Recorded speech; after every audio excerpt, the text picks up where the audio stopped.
बिलासपुर सदर थाना की मेन गेट के सामने सड़क हादसा पेश आया है। इस सड़क हादसे में ट्रक क्षतिग्रस्त हुआ है। वहीं करीब 50,000 रुपए का नुकसान हुआ है। पुलिस मामले की छानबीन में जुटी हुई है। बताया जा रहा है कि चंडीगढ़ मनाली नेशनल हाईवे पर ट्रक चालक अपने गंतव्य की ओर जा रहा था। इस दौरान स्वारघाट की ओर से एक बड़ा ट्रला आया और स्वारघाट की ओर जा रहे ट्रक को टक्कर मार दी, जिसमें ट्रक को भारी नुकसान हुआ है। बताया जा रहा है कि ट्राला चालक ट्रक को टक्कर मारकर देखते ही मौके से फरार हो गया। वहीं ट्रक चालक ने अपनी शिकायत पुलिस में दर्ज करवाई है। पुलिस मामले की छानबीन कर रही है। वहीं इस मामले में डीएसपी हेडक्वार्टर राजकुमार ने बताया कि पुलिस मामले की छानबीन कर रही है। जल्द ही फरार ट्राला चालक को पकड़ लिया जाएगा।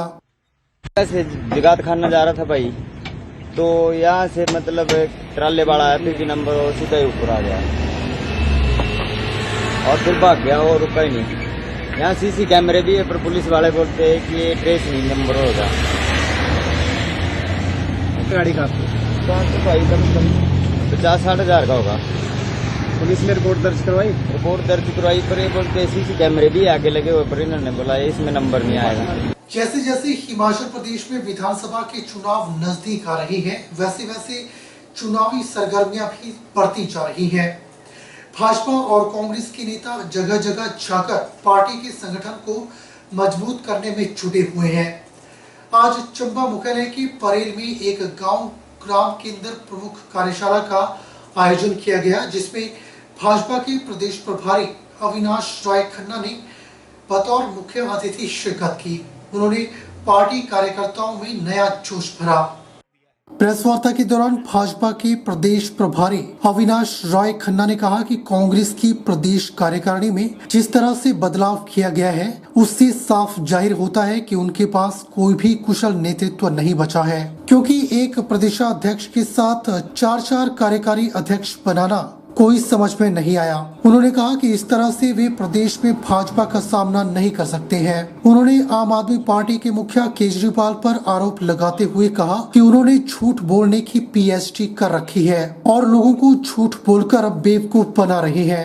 उन्होंने कहा कि व्यवस्थाओं को पूरी तरह से तार-तार किया जा रहा है। उन्होंने कहा कि पंजाब के मुख्यमंत्री को बुलाए बगैर पंजाब के सभी अधिकारियों के साथ दिल्ली में मीटिंग करना, इससे साफ जाहिर होता है कि पंजाब का मुख्यमंत्री एक नाम के मुख्यमंत्री है और दिल्ली से ही सरकार को चलाया जा रहा है। उन्होंने कहा कि प्रदेश में जयराम सरकार का कुशल नेतृत्व है और चंबा में जिस तरह से विकास करवाया जा रहा है, उससे इस बार 5 विधानसभा की सीटें भाजपा की झोली में जाएंगी और प्रदेश में एक बार फिर से भाजपा की सरकार बनेगी। उन्होंने कहा कि 5 विधानसभा क्षेत्रों के विधायकों का 4.5 साल का रिपोर्ट कार्ड मांगा गया है और जो उस पैरामीटर पर खरा नहीं उतरेगा उसका टिकट भी कट सकता है। हालांकि उन्होंने कहा कि 4 विधायकों की परफॉर्मेंस अच्छी रही है, लेकिन जो पैरामीटर संगठन के द्वारा फिक्स किया गया है, अगर वे उस पर खरा नहीं उतरते हैं तो किसी का भी टिकट कट सकता है।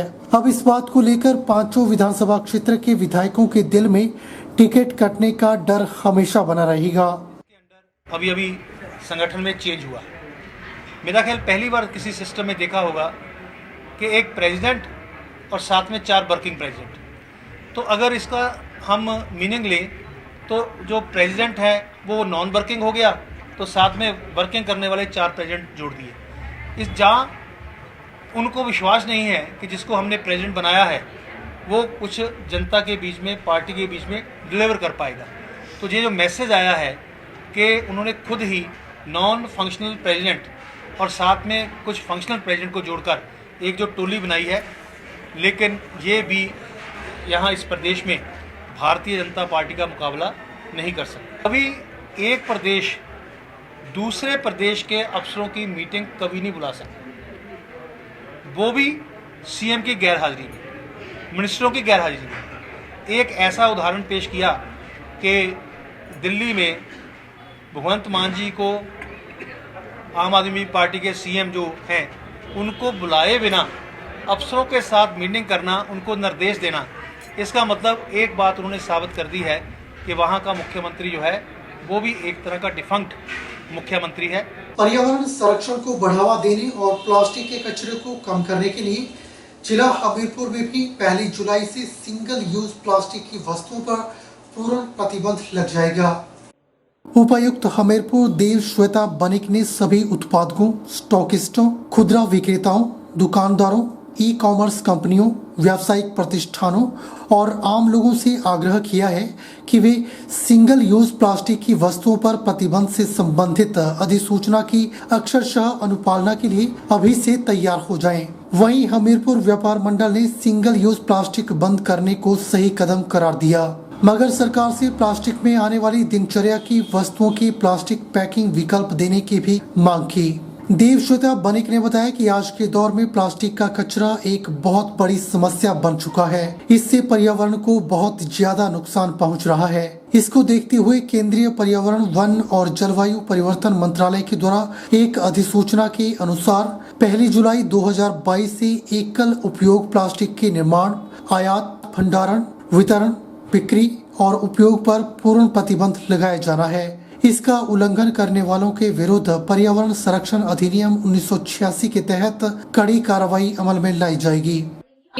कई सारे ऐसे प्रोडक्ट्स हैं जो हम सिंगल यूज प्लास्टिक हैं पर हम अभी भी यूज कर रहे हैं या उनके ऊपर प्रतिबंध स्पेशली नहीं पहले से था, जैसे कि हमारे ईयरबड्स होते हैं कई सारे ऐसे जिसमें प्लास्टिक की स्टिक्स यूज होती हैं, वो भी प्रोहिबिटेड रहेंगी। फिर इसके बाद बलून्स होती हैं, उसको भी कई बार होल्डर्स जो है वो प्लास्टिक के स्टिक्स के ऊपर बनाई जाती हैं, या फ्लैग्स होती हैं जो प्लास्टिक की होती हैं, या कैंडी होती है जैसे कोई चॉकलेट हो गया या किसी तरह की मीठा बच्चों के खाने का जो सामान होता है उसकी स्टिक्स होती हैं कई बार प्लास्टिक की, आइसक्रीम की प्लास्टिक की स्टिक्स होती हैं, या थर्मोकोल टाइप जिसको बोलते हैं पॉलीस्टाइरीन, उसके जो डेकोरेशंस होते हैं, उसके कप प्लेट होते हैं, उस तरह की चीजें। उसके अलावा प्लास्टिक के फोर्क, नाइफ, इस तरह के स्ट्रॉ, ट्रे, रैपिंग पेपर, इस तरह की सारी चीजें जो हैं वो भी एडिशनली ऐसे आइटम्स हैं जो इस सिंगल यूज प्लास्टिक बैन के अंतर्गत जो है वो कवर होते हैं। तो इसी कारण से इसके बारे में हम पहले से ही जानकारी हमने अभी से ही साझा करना इसलिए शुरू किए है ताकि बाद में जब ये बैन लागू हो जाए तो लोगों को कम से कम इसके बारे में जो है इनकन्वीनियंस हो। ये जाहिर सी बात है कि हम इतना ज्यादा डिपेंडेंट हो जाते हैं ऐसी प्रोडक्ट्स के ऊपर कि ये जब हमारे पास हम कभी भी, चाहे आज हो कि 6 महीने बाद या 1 साल बाद, इस तरह का अगर रोक हमें लगानी होती है तो हमें अपने लाइफस्टाइल में, एक माइंडसेट में भी बदलाव जो है वो बहुत जरूरी है। बुलेटिन में फिलहाल वक्त हो चला है एक छोटे से ब्रेक का। ब्रेक के बाद तुरंत हाजिर होते हैं।